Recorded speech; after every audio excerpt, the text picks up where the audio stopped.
Hey,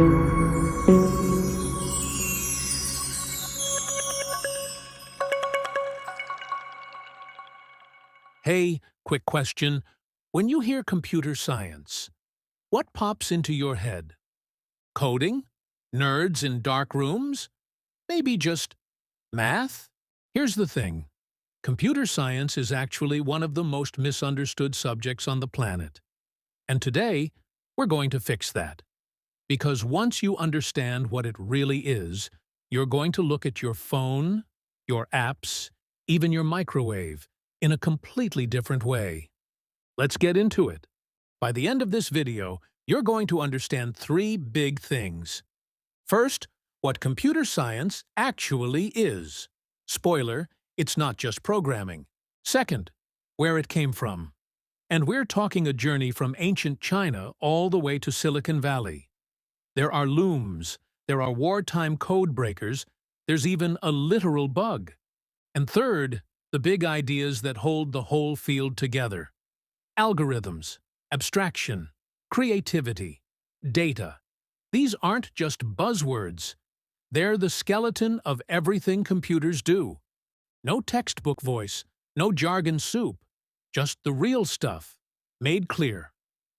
All right, let's go. Here's a definition that might surprise you. Computer science is not the study of computers. Seriously. Saying computer science is about computers is like saying astronomy is about telescopes. The telescope is just a tool. What astronomers really study is space. Computer scientists study algorithms. So, what's an algorithm? Simple. It's a set of steps for solving a problem. A recipe is an algorithm. Directions on Google Maps are an algorithm. The instructions on the back of your shampoo bottle. Lather, rinse, repeat. Technically, an algorithm. A very bad one, because it never ends, but still. Now here's where it gets interesting. Before a computer can do anything at all, someone has to figure out the algorithm first. The computer doesn't think, it follows instructions. So the real work of computer science is figuring out what instructions to write, and how to write them efficiently. That's why one definition you'll see a lot says, computer science is the systematic study of computing systems and computation. It includes theory, design, languages, applications, the whole picture. And there's another angle that's even simpler. Gibbs and Tucker, two researchers who put together a model curriculum back in the day, said the central focus of computer science is algorithm development and analysis. Everything else orbits around that. Think about it this way. If you want to find the fastest route across town, there's an algorithm for that. If you want to search billions of web pages in under a second, there's an algorithm for that. If you want to recognize someone's face in a photo, algorithm.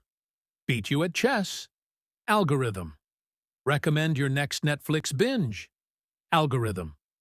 Algorithms are the engine of the digital world. All right, let's travel back in time. Way back. The abacus.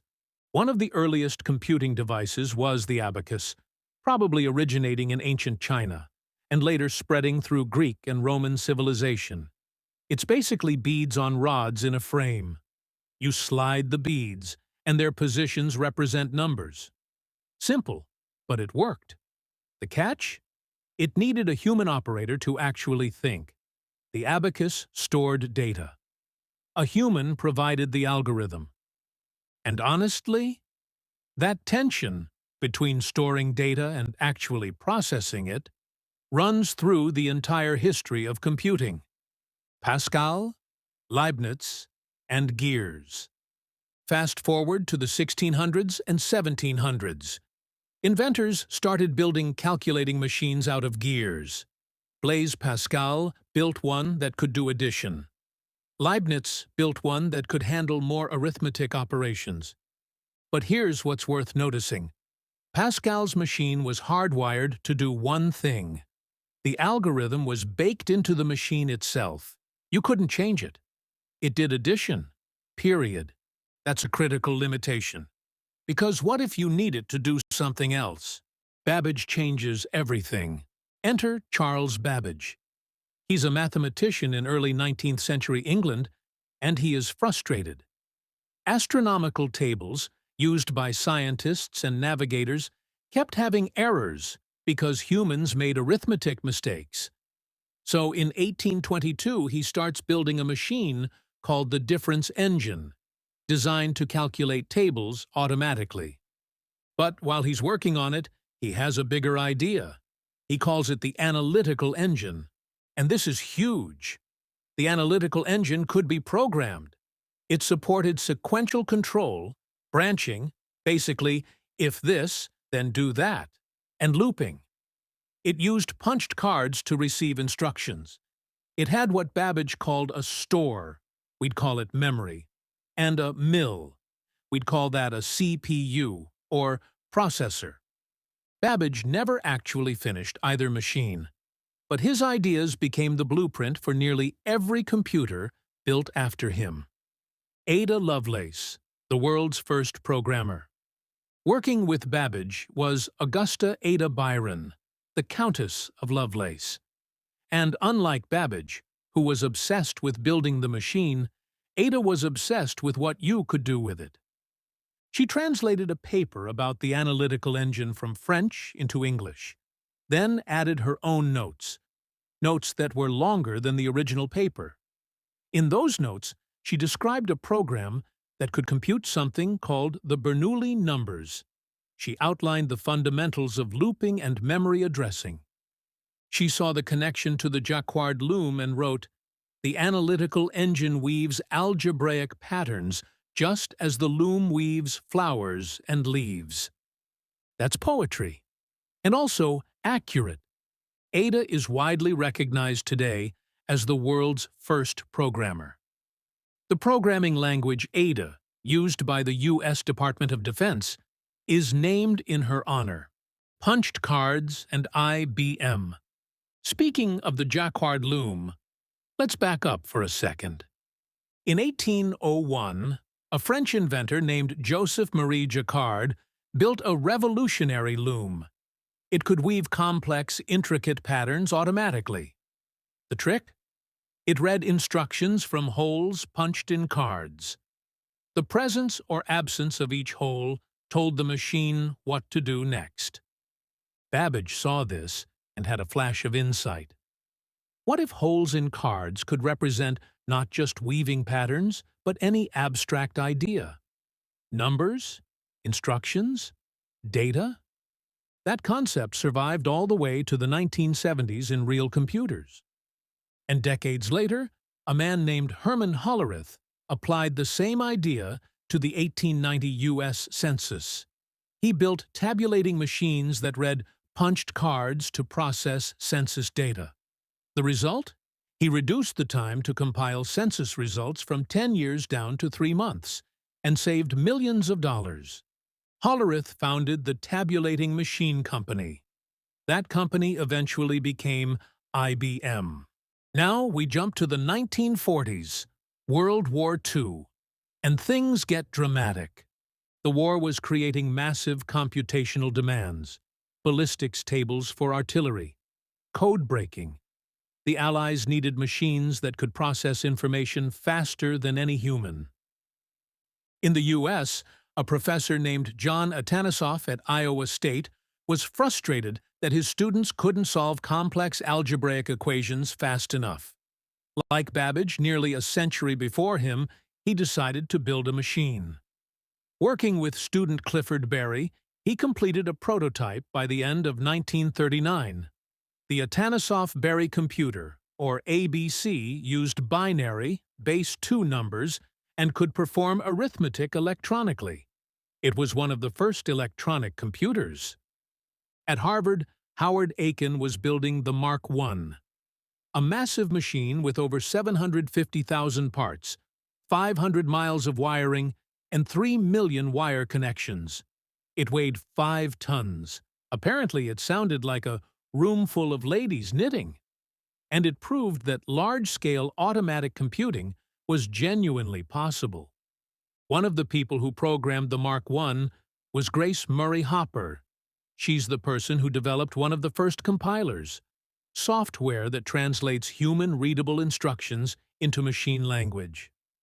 Before compilers, programmers had to write in raw machine code.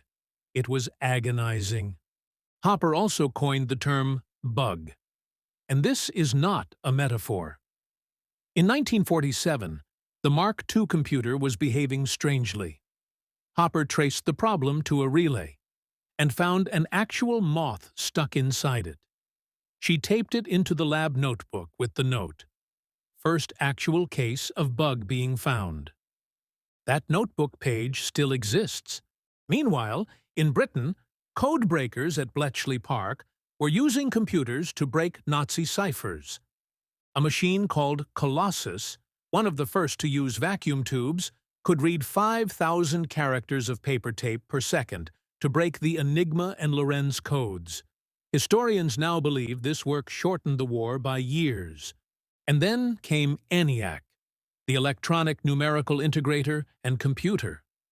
Completed in 1946, it weighed 30 tons, used 17,468 vacuum tubes and 6,000 switches. It was more than 1,000 times faster than any machine built before. It truly heralded the start of the computer age. The modern era, transistors, chips, and you. After the vacuum tube era came transistors, invented in the late 1940s, which were smaller, faster, and more reliable. Then integrated circuits crammed thousands of transistors onto a single chip. Processing power began doubling roughly every 2 years, a trend that held for decades. In the 1970s, hobbyists started building home computers from chips. Steve Jobs and Steve Wozniak were part of this underground. They built a commercially viable home computer and founded Apple Computer in 1976. In 1981, IBM introduced the PC. Its underlying software was developed by a newly formed company called Microsoft. The PC legitimized the desktop computer as a tool for business. Then came the Internet. Tim Berners-Lee proposed the World Wide Web, a system of linked documents that could be accessed from anywhere. Search engines emerged to make sense of it all. And in the early 2000s, smartphones turned pocket-sized devices into computers more powerful than the supercomputers of prior decades. The history of computing is basically a story of one idea enabling the next. Now let's pull back and look at the forest, not just the trees. Computer science has what you might call 7 big ideas. Let's walk through them. Algorithms. We've covered this one. They're central. Every problem a computer solves has an algorithm behind it. And identifying problems that can't be solved algorithmically is just as important as finding ones that can. Some problems are simply too large for any algorithm to handle in a reasonable time. That's not a failure. It's a discovery. Abstraction. This is a big one. Abstraction means ignoring the stuff you don't need to care about right now. Think about driving a car. You press the accelerator. You don't need to know about combustion cycles, fuel injection timing, or gear ratios. Those details are hidden. You just drive. That's abstraction. Computers are built in layers of abstraction. At the bottom, electrons moving through silicon. A level up, logic gates. Above that, circuits. Then machine code. Then programming languages. Then apps. Each layer hides the complexity below it so you can work at a higher level. Abstraction is what makes complex systems manageable. It's also what lets society advance. We all use tools we don't fully understand, and that's okay. The Internet works. You don't need to know how TCP/IP routing functions to send an email. Creativity. Here's one people don't expect. Computer science is inherently creative. Discovering new algorithms is a human activity. Building large software systems requires vision, planning, and artistry. The products, apps, games, operating systems, reflect the sensibilities of their creators. Data. Computers can represent any information that can be digitized: text, images, audio, video, and algorithms can find patterns in data at scales no human could manage, detecting diseases, predicting weather, translating languages. Data is increasingly the raw material of discovery across almost every field. Programming. Programming is the craft of turning algorithms into instructions a machine can execute. It's how we communicate with computers. And while you don't need to be a programmer to understand computer science, programming is still a foundational skill for anyone who wants to work in the field. Internet. The Internet connects billions of devices and has transformed how society stores and shares information. Commerce, healthcare, education, politics, all intertwined with the global network. It also introduces profound questions about privacy, security, and who controls information. Impact. Computer science isn't just a technical field. It reshapes society. It raises legal questions about intellectual property. It raises ethical questions about AI and privacy. It changes the nature of work, communication, relationships, and power. Understanding these impacts is part of understanding the field itself. All right, let's make these ideas concrete. Let's walk through a couple of examples that tie everything together. The traffic light algorithm. An algorithm is a set of step-by-step instructions used to solve a problem or control a process. A traffic light is a great real-world example of an algorithm because it follows the same sequence over and over. Turn the green light on for cars to go. Wait for a set amount of time. Turn the yellow light on to warn drivers to slow down. Wait a few seconds. Turn the red light on for cars to stop. Allow the other direction to go. Repeat the process. The traffic light follows these instructions in the correct order to keep traffic moving safely and efficiently. This is exactly what computers do. They follow procedures that encode intelligence, so the machine doesn't have to think. Abstraction in everyday life. You want coffee? You go to a coffee shop. You say, medium latte.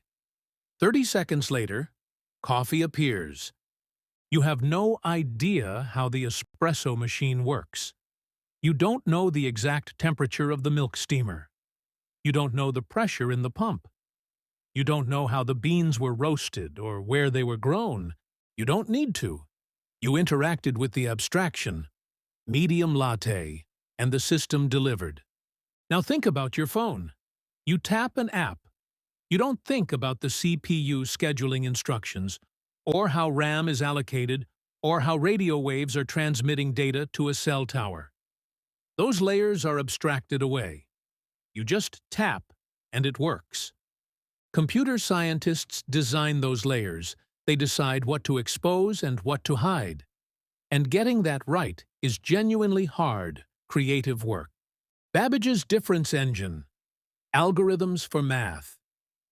Here's a beautiful example from history.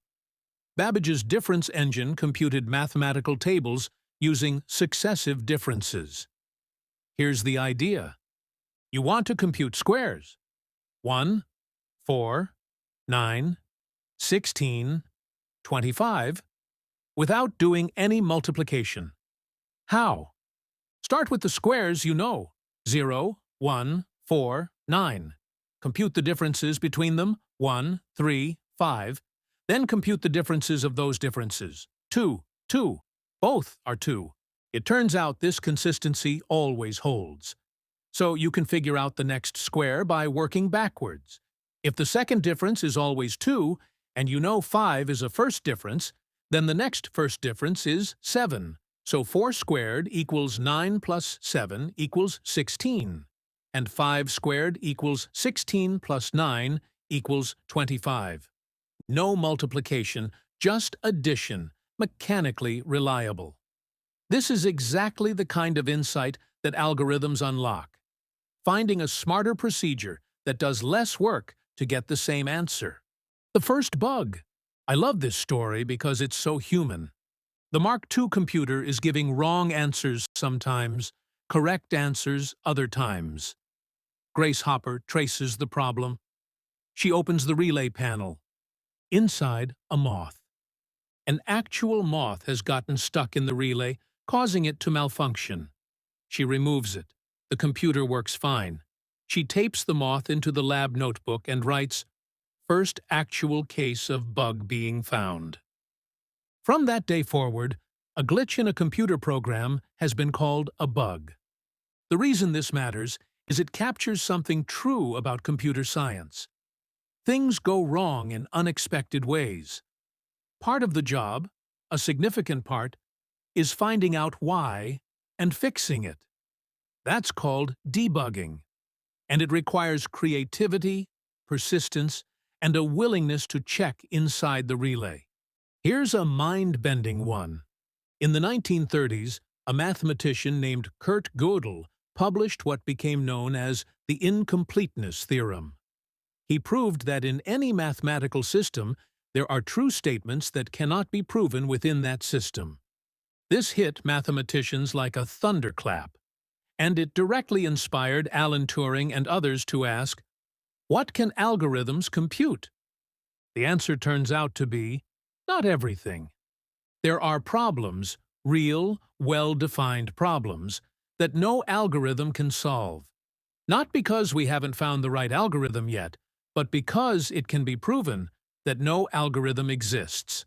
One example is called the halting problem.